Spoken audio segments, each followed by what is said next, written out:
पनवेल, नवी मुंबई, रायगड परिसरातील बातम्या पाहण्यासाठी आमच्या मी साक्षीदार या यूट्यूब चॅनलला सबस्क्राईब करा.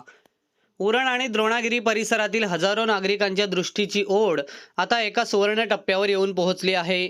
डोळ्यांच्या गंभीर शस्त्रक्रियांसाठी होणारी वाशी पनवेलची वारी आता कायमची थांबली असून 4 जानेवारी रोजी द्रोणागिरीत नेक्स्ट विजन सुपर स्पेशालिटी हॉस्पिटलचे लोकार्पण मंगलमय सोहळ्यात संपन्न झाले.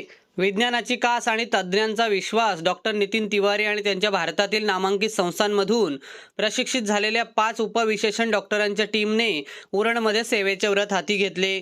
येथे मोतीबिंदू, रेटिना, पडदा शस्त्रक्रिया, बालनेत्ररोग तज्ज्ञ आणि काचबिंदू यासारख्या जटिल समस्यांवर एकाच छताखाली उपचार मिळतील. अत्याधुनिक चष्मा काउंटर आणि अचूक तपासणीमुळे हे रुग्णालय उरणमधील पहिले सर्व सुविधायुक्त नेत्रकेंद्र ठरले आहे. 4 जानेवारी 2026चा हा दिवस उरणकरांसाठी केवळ एका हॉस्पिटलचे उद्घाटन नाही, तर तो एक विज्ञानाचा विश्वास आणि आपल्याच मातीत मिळणाऱ्या जागतिक दर्जाच्या सेवेचा सन्मान ठरला.